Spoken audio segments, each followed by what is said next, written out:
So सुरू करूयात आपण जॉग्रॉफीकडं. जॉग्रॉफी आणि एन्व्हायरमेंट यावेळी डॉमिनंट होता. साधारणतः 20 ते 25 प्रश्न असे जे आहेत ते आपल्याला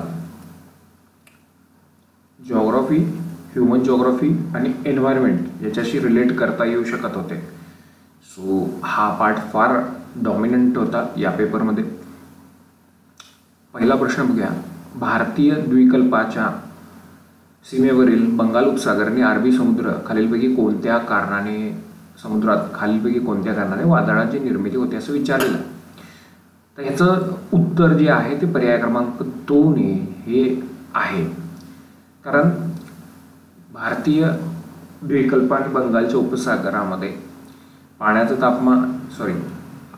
तापमान जे आहे ते वाढल्यामुळं लो प्रेशर एक आय तयार होतो आणि लो प्रेशर आयमुळं हवा खेचली जाते. हवा इकडं ईस्टर्लीज असल्यामुळं ठीक आहे, ट्रॉपिकल ही जी हवा आहे ही उजव्या हाताला खेचली जाईल आणि फेरेलच्या नियमानुसार उजव्या हाताला गेल्यामुळं ती काय होईल, अशा पद्धतीनं फिरायला चालू करेल. ठीक आहे.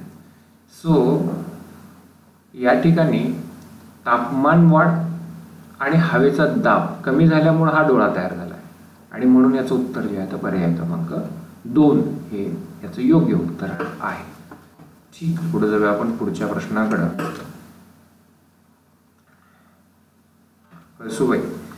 कळसुबाईबद्दल जर विचार केला तर सरळ 3 ऑप्शन इलिमिनेट होतात या ठिकाणी. 3 ऑप्शन आपल्याला इलिमिनेट होताना दिसतील आपल्याला या ठिकाणी. 3 ऑप्शन इलिमिनेट कोणता होईल? शंभू महादेव इलिमिनेट होईल, बालाघाट इलिमिनेट होईल, सातपुडा तर ऑलरेडी इलिमिनेट होईल आणि म्हणून याचं उत्तर जे आहे ते पर्याय क्रमांक 1 सह्याद्री हे याचं योग्य उत्तर असण्याची शक्यता आहे. त्यानंतर पुढचा प्रश्न, प्रशांत महासागरामध्ये कोणते, म्हणजे महासागर आणि गर्ता यांच्या जोड्या लावायच्या. तर प्रशांत महासागरामध्ये दुसरं म्हणजे पर्याय क्रमांक 2 जो मरियाना ट्रेंच जो आहे तो प्रशांत महासागरामध्ये आणि जावा गर्ता जो आहे तो हिंदी महासागरामध्ये आहे. म्हणजे इथं म्हणजे आपल्याला असा पर्याय शोधायचा ज्याच्यामध्ये A2 आणि C1 असेल आणि हा तुम्हाला पर्याय क्रमांक 3 मध्ये दिसतो म्हणून पर्याय क्रमांक 3 हे याचं उत्तर आहे. पुढच्या प्रश्नामध्ये विचारलेला आहे की कर्कवृत्त भारताच्या कोणत्या राज्यामधून जाते. सो याचं जे उत्तर आहे ते योग्य उत्तर जे आहे ते पर्याय क्रमांक 1 आहे. गुजरात, मध्य प्रदेश, त्रिपुरा आणि मिझोराम. ठीक आहे. यामध्ये तुम्ही एलिमिनेट पण करू शकता. या पर्यायामध्ये महाराष्ट्र आहे म्हणून हे बाहेर गेलं आणि दोन्हीत बिहार आहे, बिहारमधून जात नाही म्हणून हे 2 बाहेर गेले. अशा पद्धतीने सुद्धा याचं उत्तर काढता येऊ शकत होतं. हा प्रश्न जोड्या लावायचा आहे. बायोस्फिअर रिझर्व्ह कधी कधी तयार झालेला आहे आणि त्यांचे स्थापना वर्ष विचारलेलं आहे. तर या ठिकाणी सर्वात आधी जे आहे या पर्यायांमधलं सर्वात आधीचं जे आहे ते निलगिरी आहे. ठीक, आणि निलगिरी हा अला 1986 बसणारा हा एकच पर्याय आहे. त्यामुळे पर्याय क्रमांक 2 हे याचं बरोबर उत्तर आहे. पुढचा प्रश्न, ठीक, हा हे जे आहे ना याचं उत्तर जे आहे ते पर्याय क्रमांक 2 आहे. कारण हे उलट केलेलं आहे. 1 ला 2ची जोडी बसते, अ ला 2ची जोडी बसते, ब ला 1ची जोडी बसते, क ला 4ची जोडी बसते आणि ड ला 3ची जोडी बसते. ठीक आहे. सो आपण याच्यावर डिटेलमध्ये जर गरज असेल तर घेऊ, पण उत्तर त्याचं जे आहे ते पर्याय क्रमांक 2 आहे. ठीक, तर दुसरा प्रश्न, 2011च्या जनगणनेनुसार कोणत्या केंद्रशासित प्रदेशात अनुसूचित जमातीच्या लोकसंख्येची टक्केवारी जी आहे ती सर्वाधिक आहे असं विचारलेलं आहे. ठीक, याचं जे योग्य उत्तर आहे ते लक्षद्वीप आहे. हा डेटा कुठं मिळेल तर हा डेटा तुम्हाला महाराष्ट्र सरकारच्या ट्रायबल ट्रेनिंग जे प्रोजेक्ट आहे त्याच्यामध्ये शेड्यूल ट्राईबचा ट्रेनिंग प्रोजेक्ट जो आहे त्याच्यामध्ये तुम्हाला ती मिळून जाईल. तो जो रेफरन्स जो आहे तो आपण नंतर डिस्कस करू, जेव्हा MPSCची आन्सर की डिक्लेअर होईल तेव्हा डिस्कस करू. ठीक, त्याच्या पुढे जाऊया आपण. 2011च्या भारतीय जनगणनेनुसार राजस्थान राज्याचा साक्षरता दर सर्वात कमी इतका आहे. आता याच्यामध्ये 2 डेटा आहेत, एक इंटरिम डेटा आणि एक फायनल डेटा. सो याचं जे उत्तर आहे तो पर्याय क्रमांक 3 66.11 हे उत्तर याचं आहे. पुढे जाऊया आपण. या प्रश्नात विचारलेलं आहे खालीलपैकी कोणते विधान चुकीचे आहे असं विचारलेलं आहे. तर याचं सरळ सरळ उत्तर जे आहे तर भारताच्या मुख्य भूमीचे उत्तरेकडील टोक जे आहे ते लडाखमधील दफ्तर हे चुकीचं आहे. आपण किती वेळा वाचलंय तर इंदिरा कॉल, ठीक, हे उत्तरेकडचं टोक आहे आणि त्यामुळं चुकीचं विचारलं तर पर्याय क्रमांक 1 हे याचं चुकीचं उत्तर आहे. हा अगदीच सोपा प्रश्न विचारलेला होता. जून ते सप्टेंबर काळात महाराष्ट्रात कोणते मोसमी, तर नैऋत्य मोसमी वारे वाहते, साऊथ वेस्ट मान्सून वारे. तर याचं उत्तर पर्याय क्रमांक 3. हा प्रश्न पण फार इंटरेस्टिंग आहे. ठीक, तापमानाचे सामान्यतः तापमान वाढत्या उंचीबरोबर कमी होत जाते, बरोबर आहे. लॅप्स रेट असतो अल्टिट्यूडनुसार कमी होत जातो. तापमान हे सूर्याकडून लघु तरंगाच्या स्वरूपात येणाऱ्या सौर प्रणाच्या शोषणाने नव्हे तर पृथ्वीच्या पृष्ठभागावरून होणाऱ्या उष्णतेच्या वाहनाने तापवले जाते. ह्याचं उत्तर एवढं, हे दोन्ही विधान चुकीचे आहेत. हे पण गेलं, हे पण गेलं. आता इथं थोडंसं कन्फ्युजन असू शकेल, पण याचं जे योग्य उत्तर आहे ते पर्याय क्रमांक 1 हे आहे, कारण ब हे अचं योग्य स्पष्टीकरण आहे. ठीक, सो उष्णता हा जो टॉपिक आहे याच्यामध्ये आपण जेव्हा हे घेतलेलं तेव्हा हे पाहिलेलं होतं की बाबा पृथ्वीचं जे वातावरण तापतंय ते सूर्यकिरणाच्या डायरेक्ट सूर्यकिरणांना नाही तर पृथ्वीचं जे भूखंड तापतो, पृथ्वी जी तापते आणि त्याच्यामधून वरतून येतात शॉर्टवेव्ह आणि खालून जातात. जेव्हा पृथ्वी तापून जेव्हा उत्सर्जन करायला सुरू करते तर कुठलीही तप्त बॉडी उत्सर्जन करते आणि ते उत्सर्जन करत असताना पृथ्वी काय करते, लॉंग वेव्हमध्ये उत्सर्जन करते. आणि हे सगळे जे आपण हा टॉपिक इथं पण घेतलेला, CO2 जो आहे, मिथेन जो आहे, हे जे गॅस आहेत हे पण काय करतात, ग्रीन हाऊस गॅस आहेत. मग हे काय करतात, हे लॉंग वेव्ह ट्रॅप करू शकतात, शॉर्ट वेव्ह ट्रॅप नाही करू शकत. सो ज्या ठिकाणी म्हणजे वातावरण विरळ असेल, ज्या ठिकाणी CO2 वगैरे विरळ असेल तर त्या ठिकाणी पृथ्वीसारखी उष्णता निर्माण नाही होऊ शकणार आणि त्यामुळे जीव अस्तित्वात येणार नाही. तर याचं उत्तर जे आहे तर पर्याय क्रमांक 1 हे आहे. ठीक आहे, पुढचा प्रश्न बघूया आपण. हा पण प्रश्न इंटरेस्टिंग आहे. ठीक आहे, बऱ्याच जणांनी चुकला पण असेल. खालीलपैकी कोणता खडकाचा प्रकार रासायनिक प्रक्रियेद्वारे निर्मित जलजन्य खडक आहे? याचं उत्तर जिप्सम आहे मित्रांनो. जिप्सम आहे. जिप्सम हा याच्यामध्ये कॅल्शियमचं डॉमिनन्स आहे. पाणी ज्यावेळी बाष्पीभवन होतं पाण्याचं बाष्पीभवन झाल्यामुळे कॉन्सन्ट्रेशन जे आहे, सॅच्युरेशन जे आहे ते कॅल्शियमचं वाढत जाऊन त्याच्यामध्ये रिॲक्शन्स होतात, केमिकल रिॲक्शन्स, आणि मग त्याच्यामुळं काय होतं, जलजन्य खडक जो आहे हा रासायनिक प्रक्रियेद्वारे जिप्सम हा तयार होतो. याचं उत्तर पर्याय क्रमांक 1. हा पण प्रश्न थोडासा वादातीत प्रश्न आहे. हा वादातीत मी का म्हणतोय बघू आपण याच्याकडे. विषुववृत्ताच्या उत्तर व दक्षिणेकडे 30 डिग्री अक्षवृत्तीय प्रदेशात उष्णकटिबंधीय आवर्ते निर्माण होतात, बरोबर आहे. उष्णकटिबंधीय आवर्तांचा व्यास 300 ते 1500 किलोमीटर आणि त्यापेक्षाही अधिक असू शकतो. प्रश्नचिन्ह. हे स्टेटमेंट फार महत्वाचं आहे. उष्णकटिबंधीय आवर्तीय वाऱ्याचा वेग 50 ते 60 किमी किंवा त्यापेक्षा अधिक असू शकतो. हे पण बरोबर आहे ना, जनरली अधिक असू शकतो म्हटले, त्यामुळे याच्यामध्ये पण काही चुकीचं वाटत नाही. उष्णकटिबंधीय आवर्ते उत्तर गोलार्धात घड्याळाच्या काट्याच्या दिशेने फिरतात. मगाशीच मी सांगितलेलं आहे की बाबा हा डोळा तयार होतो आणि फेरेलच्या नॉर्मनुसार वेस्टकडून म्हणजे पश्चिमेकडून वारं येत आहे. ठीक आहे, मी आधी ईस्टकडून म्हटलेलं चुकीचं आहे. वारं ज्या दिशेतून ओरिजिनेट होतं तिकडून वारं येतं. सो या पद्धतीनं पहिला ते उजवीकडे खेचलं जाईल आणि मग असा एक सर्कल तयार होईल आणि असा सर्कल तयार होईल आणि असा सर्कल तयार होऊन फिरायला चालू करेल ते. सो हे जे आहे ते घड्याळाच्या काट्याच्या विरुद्ध दिशेने आहे, त्यामुळे हे डेफिनेटली रॉंग आहे, डेफिनेटली म्हणतोय मी. हा आता हे रॉंग आहे का? यस, हे सुद्धा डेफिनेटली रॉंग आहे. आणि ह्याचा पण रेफरन्स आहे वर्ल्ड मेट्रोलॉजिकल ऑर्गनायझेशनच्या साईटवर जर तुम्ही बघितलं, ठीक, याला काय म्हणतात? ट्रॉपिकल सायक्लोन्स म्हणतात. तर ट्रॉपिकल सायक्लोन्स विषयी जर तुम्ही माहिती वाचली तर याचं जे आहे हे बघा, यांनी काय म्हटलेलं 300 ते 1500 आणि त्यापेक्षाही अधिक असू शकते. ठीक, सो इथं साधारणतः तुम्हाला 1000 किलोमीटर व्यासाच्या वर नाही असं त्यांनी म्हटलेलं आहे. आणि त्या रेफरन्स आपण नंतर रेफरन्स बघणारच आहोत. पण याचं माझ्या मते जे योग्य उत्तर आहे ते उत्तर 4. ठीक, फक्त ब आणि ड, पण फक्त ड येण्याची शक्यता सुद्धा आहे.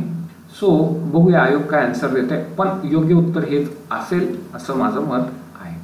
हे माझं मत आहे. ठीक आहे. सिंधू नदीच्या उपनद्या विचारलेल्या आहेत. सिंधू नदीच्या उपनद्या कोणत्या आहेत? तर सिंधू नदीला डाव्या बाजूने आणि उजव्या बाजूने येऊन मिळणाऱ्या उपनद्या बघायच्या होत्या आपल्याला. तो कोसी, घागरा, हे या नद्या तुम्ही डायरेक्ट इलिमिनेट करू शकता आणि 2च ऑप्शन मग उरतात, मग क आणि ड. म्हणून याचा पर्याय क्रमांक 2 हे जे उत्तर आहे सिंधू नदीच्या उपनद्यांचं, हे योग्य उत्तर आहे.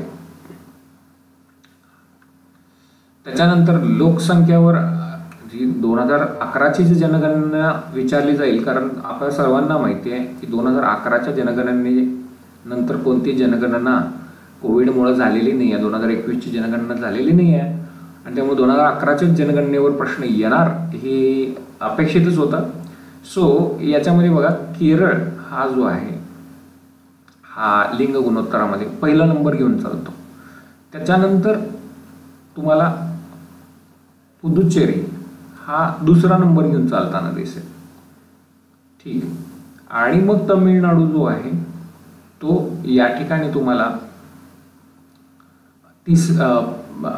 तिसरा नंबर आणि आंध्र प्रदेश जो आहे तो 4था नंबर घेऊन जाताना दिसेल.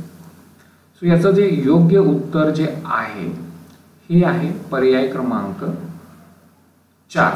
पर्याय क्रमांक 4, कारण केरळला 3 असणार एकच पर्याय आहे. तुम्ही केरळ जर यात माहिती असेल तुम्हाला एकच गोष्ट की बाबा केरळचं लिंग गुणोत्तर हे भारतात सर्वात जास्त आहे, तर तुम्ही डायरेक्टली या उत्तरापर्यंत पोहोचू शकता. ही टर्म विचारलेली आहे. जीवशास्त्रज्ञांनी जैवविविधतेला धोका निर्माण करणाऱ्या घटकांबाबत पुढीलपैकी कोणता संक्षिप्त शब्द प्रयोग केला? तर याचं उत्तर आहे हिप्पो. ठीक आहे, हे इलिमिनेट होतं. ठीक, हे पण इलिमिनेट करता येतं. ठीक, आणि हे पण नाही आहे. ठीक, सो हिप्पो हा याचं उत्तर आहे.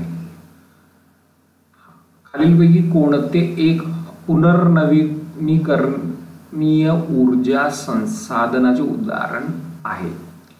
कोळसा वापरला संपून जातो, नैसर्गिक वायू वापरला संपून जातो, खनिज तेल वापरला संपून जातं. म्हणण्याचं उत्तर जे आहे ते पर्याय क्रमांक 4 भूऔष्णिक ऊर्जा आहे. धोकादायक कचरा व्यवस्थापन, हाताळणी आणि सीमापार वाहतूक अधिनियम 2008 नुसार सीमापार वाहतुकीशी संबंधित आणि भारताच्या कोणत्याही भागातून धोकादायक कचऱ्याच्या वाहतुकीची परवानगी देणारे नोडल मंत्रालय कोणते असेल विचारलेलं आहे या कायद्यानुसार, या नियमानुसार. सो याचं जे उत्तर आहे ते पर्यावरण आणि वन मंत्रालय हे पर्याय क्रमांक 1 हे याचं योग्य उत्तर आहे मित्रांनो.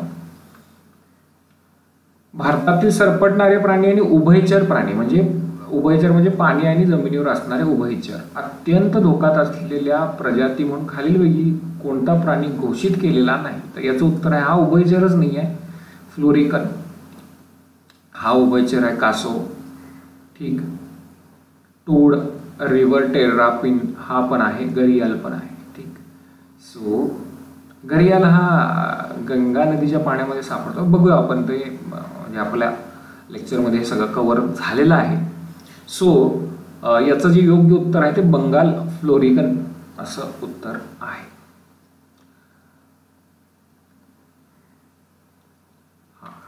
हा प्रश्न जो आहे हा प्रश्न बघूया आपण. या प्रश्नामध्ये काय विचारलेलं आहे? यादी दिलेली आहे प्रदूषकांची आणि त्यांचे परिणाम काय दिलेले आहेत. सी बघा,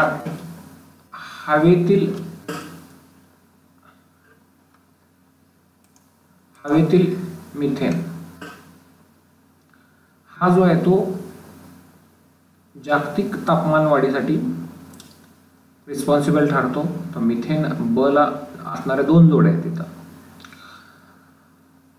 त्याच्यानंतर पाण्यातील फॉस्फेट खते जी आहेत, पहिलं जर बघायला गेलो आपण, त्याच्यामुळं आम्ल पर्जन्य होतं का हो? याच्यामध्ये 4थ्यामध्ये विचारलेलं आहे तर नाही. याच्यामध्ये पाण्यातील खते तर आम्ल पर्जन्य कसं होईल? याच्यामध्ये काय होईल? अन्नतिरेक किंवा सुपोषण, ज्याला युट्रोफिकेशन म्हणतात. त्यामुळं पहिल्याची 4 असणारी एकच जोडी अस्तित्वात आहे. त्यामुळे पर्याय क्रमांक 2 याचं बरोबर उत्तर आहे मित्रांनो. पर्याय क्रमांक 2 याचं करेक्ट आन्सर आहे. ठीक. पुढचा प्रश्न, राष्ट्रीय हवामान विषयक कृती कार्यक्रमांमध्ये खालीलपैकी कोणत्या राष्ट्रीय अभियानाचा समावेश नव्हता असं विचारलेलं आहे. तर याचं सरळ उत्तर आहे, म्हणजे तुम्ही इलिमिनेट करून डायरेक्टली काढू शकता उत्तर. राष्ट्रीय आरोग्य अभियान पर्याय क्रमांक 4 हे याचं योग्य उत्तर आहे. हा. सो डॉमिनेटिंग आपण इथपर्यंत म्हणू शकतो की बाबा जे साधारणतः 20 प्रश्न जे आहेत ते आतापर्यंत आपल्याला काय आले, पर्यावरण आणि भूगोल या 2 विषयावर आपल्याला इथं संपलेले दिसून येतात. म्हणजे साधारणतः 16 ते 35 हे जे टोटल 20 प्रश्न आहेत ते पर्यावरणावर आणि भूगोलावर होते. पण पुढं पण अजून आपल्याला 2-4 एक प्रश्न जे आहेत याच्याशी रिलेटेड दिसून येण्याची आलेले दिसून येतील आपल्याला. ठीक आहे, पुढे जाऊया आपण. भारतात स्वातंत्र्याच्या 7 दशकानंतरही अस्तित्वात असलेल्या दारिद्र्याची खालीलपैकी कारणे कोणते? डॅश ती कारणे आहेत. ठीक, म्हणजे कारण विचारले 7 दशकानंतर सुद्धा अस्तित्वात आहे दारिद्र्यता. तर याच्यामध्ये इलिमिनेशन टेक्निकने जर तुम्ही काढलं तर 3 विधानं दिलेली आहेत. विकसित देशांच्या तुलनेत शेती विकासाचा दर ठीक अधिक असणे, हे जे आहे ते तुम्ही इलिमिनेट करू शकता. त्यामुळं क इलिमिनेट झाला. ठीक, आता ब आणि अ वर आपला सगळा विषय येऊन थांबतो. भारतीय अर्थव्यवस्था मोठ्या प्रमाणात कृषी क्षेत्रावर अवलंबून आहे.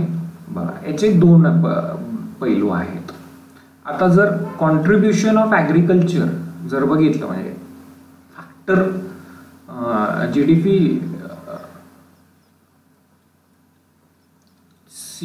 जीडीपी फॅक्टर जर बघितले आपण, फॅक्टर ऑफ जीडीपी, तर त्याच्यामध्ये कृषी जो आहे तो साधारणतः 14 ते 16% कॉन्ट्रीब्युशन करणारा आहे. परंतु जर लोकसंख्येचं इन्व्हॉल्वमेंट आपण जर बघितलं तर साधारणतः 40% आसपास लोकसंख्या जी आहे ते शेतीवरच अवलंबून आहे.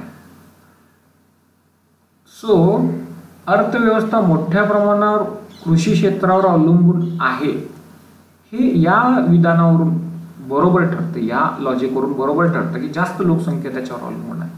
म्हणून मी याला काय म्हणतो, बरोबर म्हणतो. उत्पादन क्षेत्रातील रोजगार संधीची कमतरता. बघा, उत्पादन क्षेत्राची रोजगार तेव्हा कसं आहे, आता 14 ते 16% जर कृषीवर आपल्याला, कृषी क्षेत्रात आपल्याला जर जीडीपी मध्ये कॉन्ट्रीब्युशन मिळत असेल आणि 40% लोकसंख्या जर त्याच्यावर अवलंबून असेल, तर आपण जर गणित केलं तर साधारणतः 26% आसपास जी लोकसंख्या आहे ती आपल्याला कृषी क्षेत्रातून बाहेर काढून, कृषी क्षेत्राला प्रॉफिटेबल बनवण्यासाठी कृषी क्षेत्रातून बाहेर काढून, हे 3च क्षेत्र आहेत. ठीक, एक तर कृषी क्षेत्र आहे, त्याच्यानंतर औद्योगिक क्षेत्र आहे आणि सेवा क्षेत्र आहे, क्रूओसे.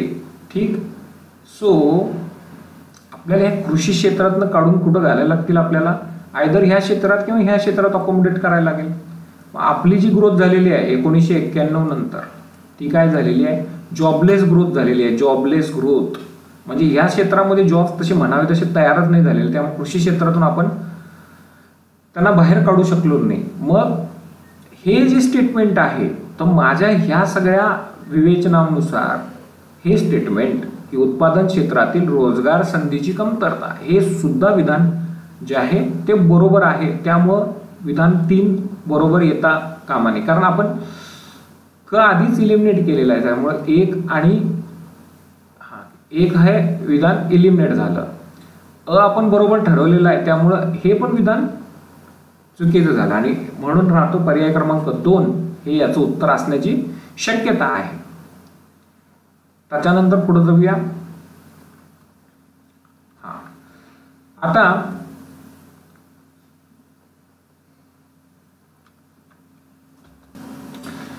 प्रश्न काय विचारलाय बघा याच्यामध्ये.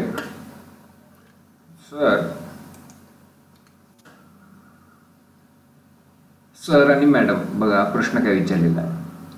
एकात्मिक बाल विकास सेवा, ठीक आहे, चाइल्ड डेव्हलपमेंट सर्व्हिस स्कीम, ठीक आहे, अंतर्गत राबवण्यात येणारे कार्यक्रम पूरक पोषण आहार हा तर असला पाहिजे, आरोग्य तपासणी पण असली पाहिजे, स्त्री पुरुष असमानता असं काही गोष्टी करणार नाही ना आपण, तर हे काढून गेलं आपलं, तर हा पर्याय होऊन जाईल बाहेर. ठीक, सो हा निघून गेला. उरले अ क अ ब. ठीक आहे, आता जर अ आणि क जर मी घेतलं, आरोग्य तपासणी केली ना, विषय कट होतो. अ आणि ब घेतलं तर पूर्ण पोषक आहार आणि आरोग्य तपासणी दोन्ही ठीक आहे. पण क कामगार प्रशिक्षण बघा, हे असले एकात्मिक बाल विकास किंवा महिला विकास हे असे जे आहेत अंगणवाडी सेविका, सो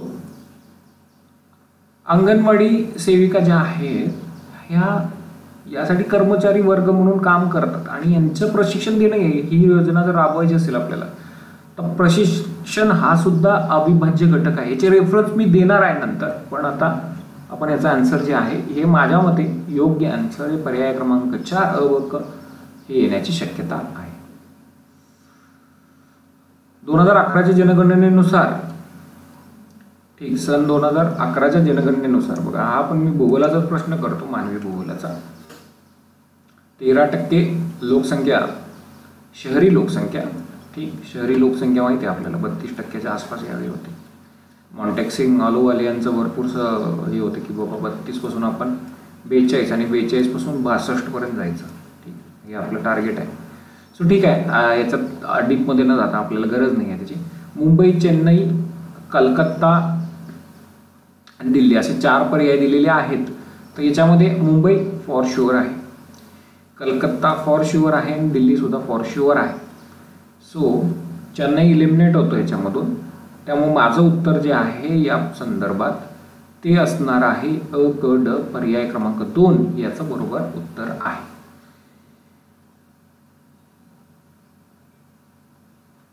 परत जनगणनेवर हा प्रश्न सुद्धा मी भूगोल आणि याच्यात धरतो, मानवी भूगोल.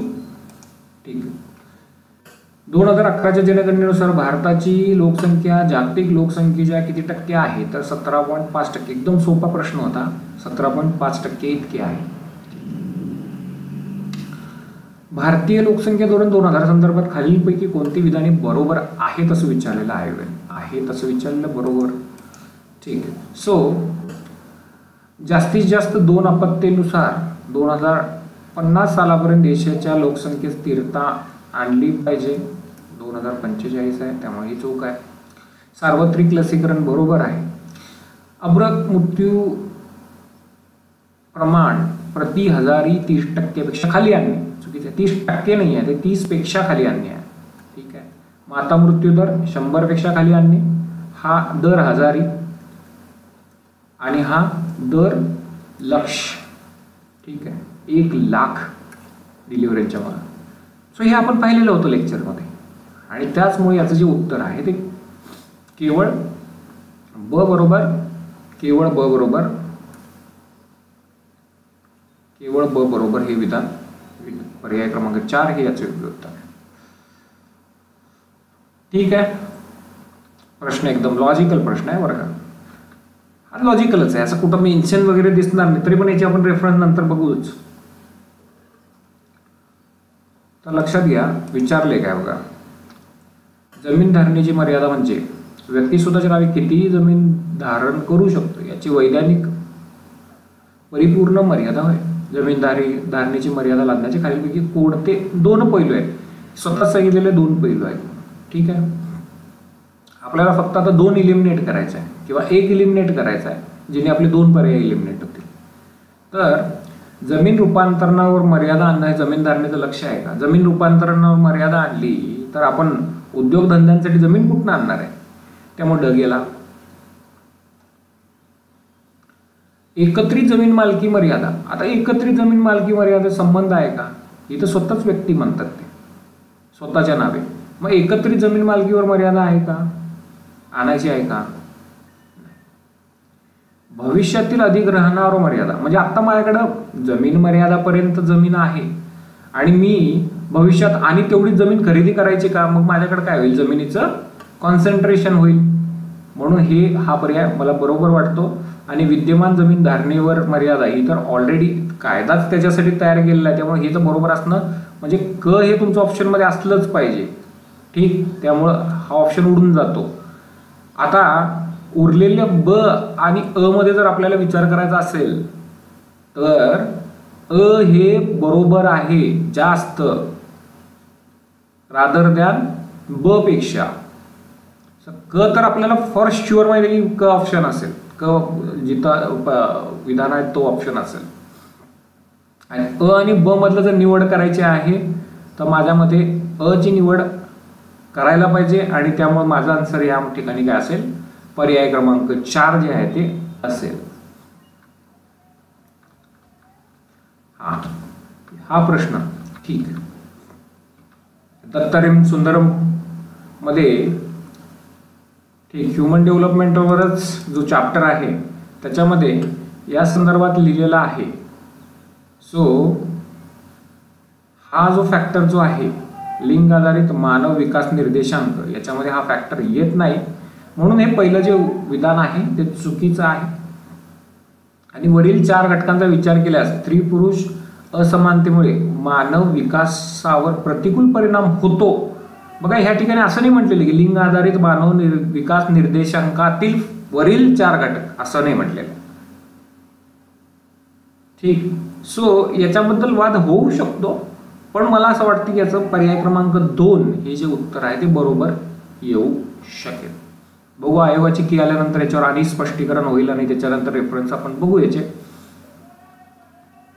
हा एक प्रश्न 26 जून 2075 मध्ये जाहीर केलेला 20 कलमी मध्ये आपल्याला दारिद्र्य निर्मूलन हा टॉपिक जर व्यवस्थित केला असेल तर नक्कीच तुम्ही 20 कलमी कार्यक्रमावर गेला असाल. ठीक, सो आता यांनी विचारले काय बघा की पुढीलपैकी मुख्य हेतू कोणता होता? दारिद्र्य रेषेखालील लोकांना सहाय्य करणे करेक्ट आहे आणि राहणीमानाच्या दर्जात सुधारणा करणे हे पण करेक्ट आहे. त्यामुळे माझं उत्तर जे आहे ते पर्याय क्रमांक 3 आहे आणि पर्याय क्रमांक 3च बरोबर येण्याची शक्यता सर्वात जास्त आहे. काही ठिकाणी आपल्याला वाटते की बाबा ब असेल पण नाही, पर्याय क्रमांक 3 हेच काय आहे याचं उत्तर असण्याची शक्यता जास्त आहे. पुढच्या प्रश्नाकडे जाऊया आपण.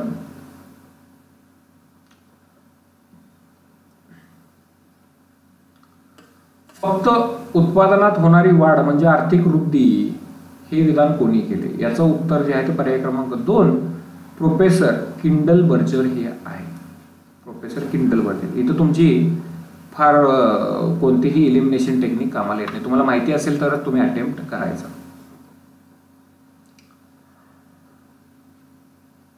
पुढचा प्रश्न जागतिकीकरणानंतर भारतीय अर्थव्यवस्थेतील बदल लक्षात घेता ट्रिकल डाऊन थेरी भारतीय अर्थव्यवस्थेला तंतोतंत लागू होते.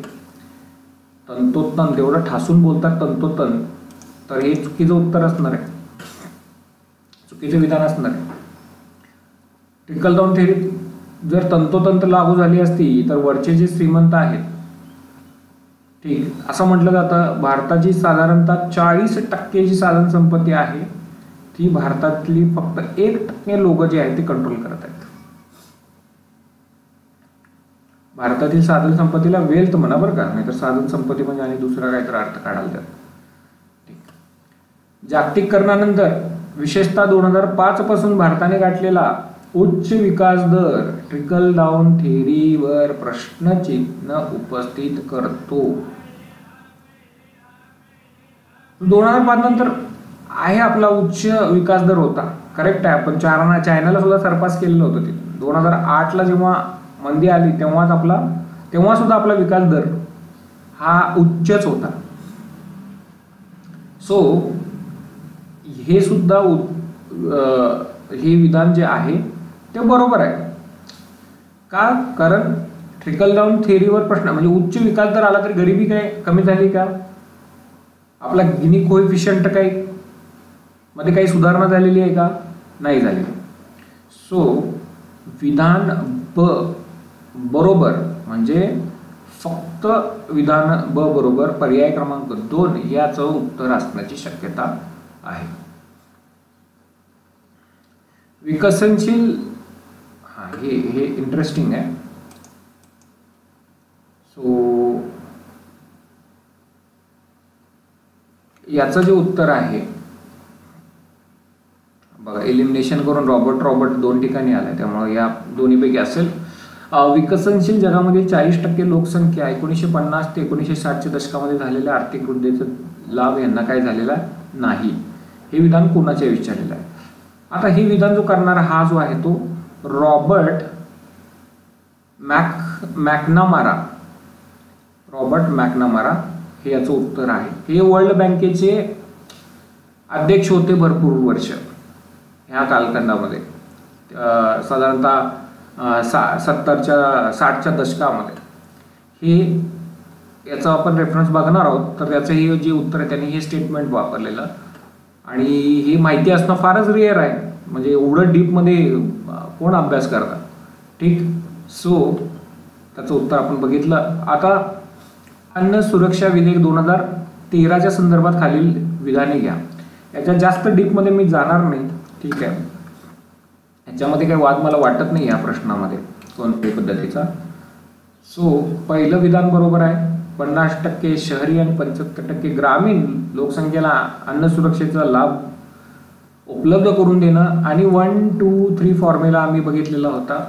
ठीक आहे, 1, 2, 3 1, 2, 3 मध्ये वाढत जातं बाबा भरड धान्य, गहू आणि तांदूळ. मार्केटमध्ये जर गेला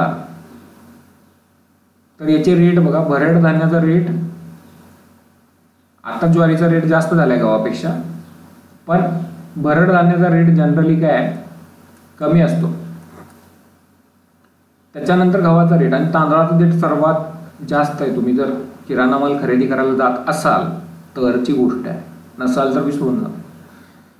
सो हे दोन्ही जे आहेत विधानं बरोबर आहेत, त्यामुळे पर्याय क्रमांक 1 हे याचं योग्य उत्तर आहे.